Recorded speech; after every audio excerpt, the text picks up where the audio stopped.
테슬라 모델 E가 이렇게 화제가 되는 이유는 바로 초저가 때문입니다. 네, 접근성은 이 차의 핵심입니다. 만약 가격이 충분히 저렴하지 않다면 테슬라는 많은 충성 고객과 잠재 구매자를 잃게 될 것입니다. 저희는 이 프로젝트를 오랫동안 지켜봐 왔기에 만약 마지막 순간에 가격이 4만 달러, 약 5,600만 원 또는 심지어 3만 달러, 약 4,200만 원으로 인상된다면 모든 기대는 즉시 무너질 것입니다. 테슬라의 2025년 서울 정기주주총회에서 발표된 최신 디자인을 보면 패브릭 시트, 뒷좌석 통풍구 없음, 타이어 공기압 모니터링 시스템 같은 기본 옵션을 선택하기 위해 2,200달러 약 308만 원을 추가로 지불할 필요가 없습니다. 만약 이 모든 것이 250마일 약 400km 주행거리와 맞바꾼다면 일론 머스크는 아마도 세부 정보를 공개하고 싶어 하지 않았을 것입니다. 그렇다면 15만 9,900달러 약 2,240만 원라는 가격의 모델. 이는 전기차와 기존 가솔린 차량에 비해 어떤 경쟁력을 가질까요? 보험료가 내연기관 차량의 거의 2배에 달하고 BYD가 대중시장을 장악하고 있는 상황에서 테슬라의 미래는 여전히 완전히 다른 양상을 보이고 있습니다. 테슬라는 아직 저가형 모델의 이름을 공식적으로 발표하지 않았습니다. 일론 머스크는 이 모델을 모델이라고 부르고 언론은 모델 Q라고 부르며 온라인 커뮤니티에서는 농담 삼아 베이비 모델 Y라고 부르기도 합니다. 하지만 이름이 무엇이든 이 모든 것은 올해 말 출시될 예정인 저가형 모델을 가리킵니다. 최근 유출된 이미지들을 통해 지금까지 공개된 이미지 중 가장 선명한 이미지가 공개되어 이 저가형 버전의 모든 변화를 면밀히 살펴볼 수 있게 되었습니다. 모델 E는 모델 3 및 모델과 확연히 차별화되는 몇 가지 외관 변화를 선보입니다. 하지만 이러한 새로운 세부 정보 때문에 많은 사람들은 15,990달러라는 가격표가 유지되지 않을 것이며 심지어 3만 달러 또는 4만 달러까지 치솟을 수 있다는 우려를 표명했습니다. 가장 중요한 업데이트 사항을 소개합니다. 각 업데이트가 추가 비용을 지불할 만한 가치가 있는지 살펴보겠습니다. 그리고 가장 큰 질문은 다음과 같습니다. 테슬라 모델 E가 올해 말에 출시되지만 가격이 15,990달러가 넘는다면 이러한 디자인 변경에 더 많은 비용을 지불할 의향이 있으신가요?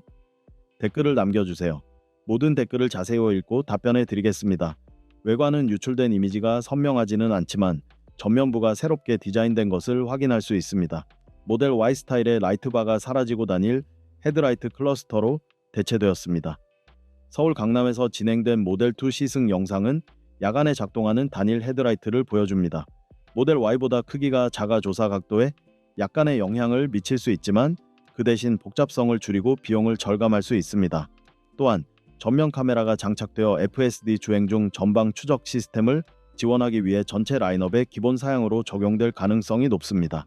모델 E는 다른 테슬라 모델과 달리 파노라마 선루프가 없는 4도어 고정형 루프 모델입니다. 새로운 18인치 휠은 19인치 또는 20인치 휠에 비해 에너지를 최적화하고 주행거리를 늘리고 교체 비용을 줄이는 데 도움이 됩니다.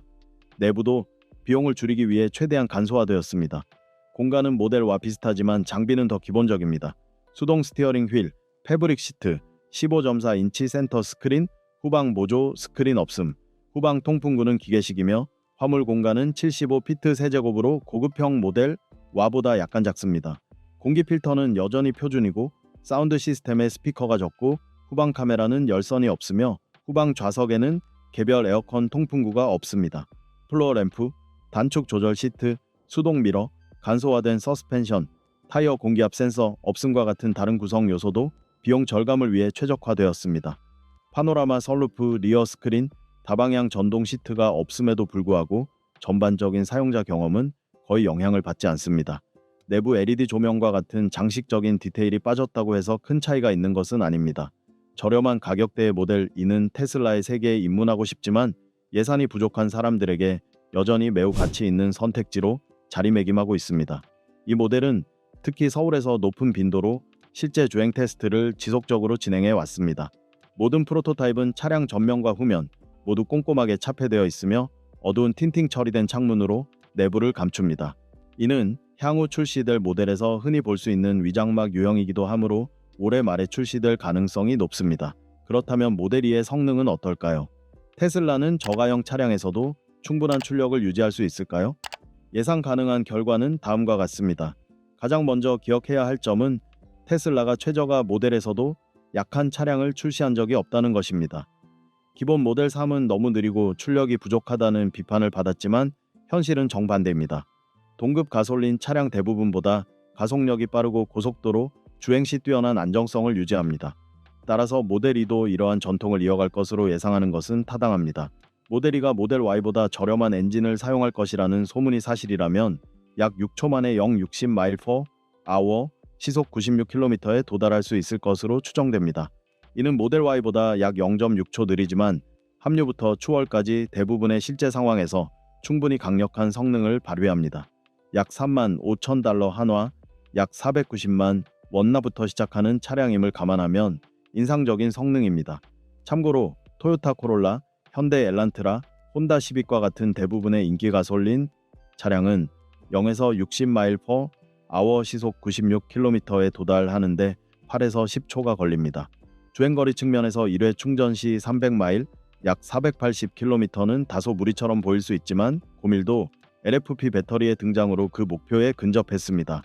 테슬라는 더 작은 53kWh 배터리 팩을 선택할 수도 있었지만 기존 LFP 셀에 비해 향상된 밀도 덕분에 주행거리는 현재 시중에 판매되는 60에서 75kWh 대용량 배터리 팩과 비슷한 수준입니다. 더 중요한 것은 배터리 크기가 작을수록 무게가 가벼워지고 가속력이 향상되며 민첩성이 향상되고 전반적인 성능도 향상된다는 것입니다. 물론 이는 아직 이용 가능한 데이터를 기반으로 한 추정치입니다. 저비용과 장거리 주행의 균형을 맞추는 것은 마치 줄타기를 하는 것과 같으며 모델 2의 성공 비결은 배터리 기술입니다. 배터리는 가격뿐만 아니라 차량의 경험, 무게, 그리고 작동 방식에도 직접적인 영향을 미칩니다. 모델 2의 경우 현재 가장 합리적인 선택은 약 53kWh 용량의 리튬 철인산 배터리 팩입니다. LFP는 저렴한 가격, 높은 내구성, 그리고 뛰어난 안전성으로 인해 점점 더 인기를 얻고 있습니다. 에너지 밀도는 NCA/NCM 배터리보다 낮지만 차체 전체가 이러한 유형의 배터리를 지원하도록 튜닝되면 전반적인 효율이 최적화됩니다. 테슬라의 접근 방식은 LFP 배터리와 공기역학적 경량 차체, 저공해 타이어, 고성능 전기 모터, 그리고 모든 와트를 최적화하는 스마트 에너지 관리 알고리즘을 결합할 가능성이 높습니다. 이 모든 것은 하드웨어와 소프트웨어 간의 조화를 통해 각 킬로와트 아워당 최대 주행 거리를 달성하기 위한 것입니다. 하지만 테슬라가 알루미늄 이온 배터리처럼 좀 더 혁신적인 것을 시도한다면 완전히 새로운 의문이 곧바로 제기됩니다. 완전히 다른 배터리 화학 물질로 전환하면 주행 거리에 어떤 영향을 미칠까요? 테슬라는 야심찬만 5,990달러의 가격표를 유지할 수 있을까요? 바로 이것이 문제의 핵심입니다. 이론적으로 알루미늄 이온 배터리는 매력적입니다. 알루미늄은 저렴하고 쉽게 구할 수 있으며 안전합니다. 이온 구조는 빠른 충전 전달을 가능하게 하여 초고속 충전과 높은 방전 용량의 가능성을 열어줍니다.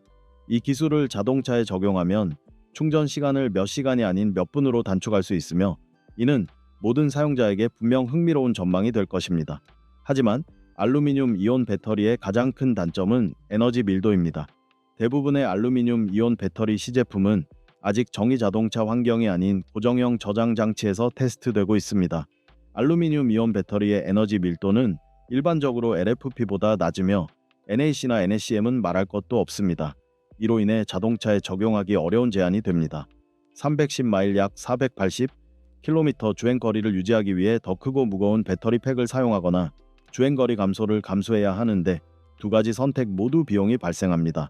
테슬라가 310마일 약 480km 주행거리를 유지해야 한다면 알루미늄 이온 배터리 팩의 크기가 커져 차량이 더 무겁고 에너지 소모가 늘어나 악순환의 고리가 형성됩니다. 이를 보완하기 위해 테슬라는 공기역학을 최적화하고 알루미늄과 고강도 강철을 결합하고 모터 인버터를 조정하거나 초저공해 타이어를 사용할 수 있습니다. 하지만 각 솔루션은 비용을 증가시켜 이미 달성하기 어려운 15,990달러의 목표 가격을 위협합니다. LFP는 바로 이 부분에서 탁월한 성능을 발휘합니다.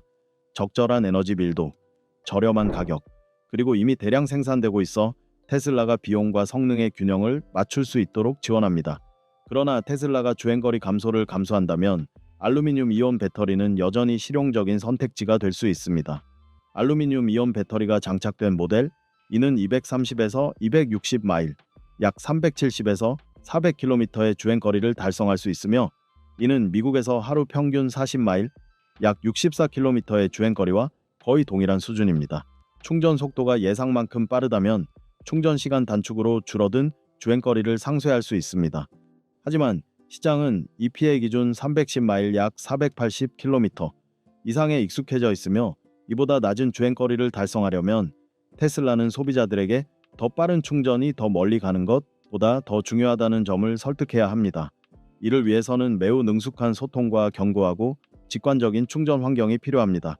비용 문제는 훨씬 더 복잡합니다. 알루미늄은 저렴하지만 배터리 폐계 구조는 금속만으로 구성되는 것이 아닙니다. 양극재, 음극재, 전해질 용매, 코팅 라인, 온도 습도 제어 시스템, 그리고 엄격한 테스트 과정까지 포함됩니다.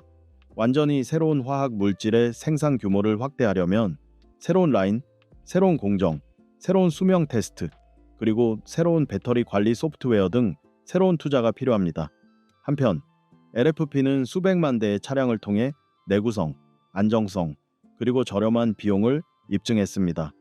따라서 알루미늄 이온 배터리로 15만 9,900달러 약 2,100만 원의 가격을 유지하는 것은 현재로서는 거의 불가능합니다.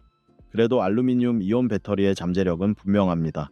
높은 열 안정성, 낮은 과열 위험, 니켈 함량이 높은 배터리보다 뛰어난 안전성, 그리고 크기 축소가 가능하여 차량 하부 일체형 차체 구조 테스트에 적합합니다. 문제는 다음과 같습니다. 15,990달러라는 테슬라 모델 2가 테슬라가 주장하는 만큼 내구성과 안전성이 있을까요? 이렇게 저렴한 가격에 소재 품질, 장기적인 내구성 또는 잠재적인 기술적 문제에 대해 걱정되시나요? 댓글에 여러분의 생각을 남겨주세요. 시청해주셔서 감사합니다. 다음 획기적인 업데이트를 놓치지 않으려면 구독하세요. 테슬라의 신제품 출시가 이제 이틀밖에 남지 않았습니다. 테슬라 EV 또는 테슬라 봇에 대해 더 자세히 알고 싶으시다면 영상의 좋아요를 누르고 공유해주세요.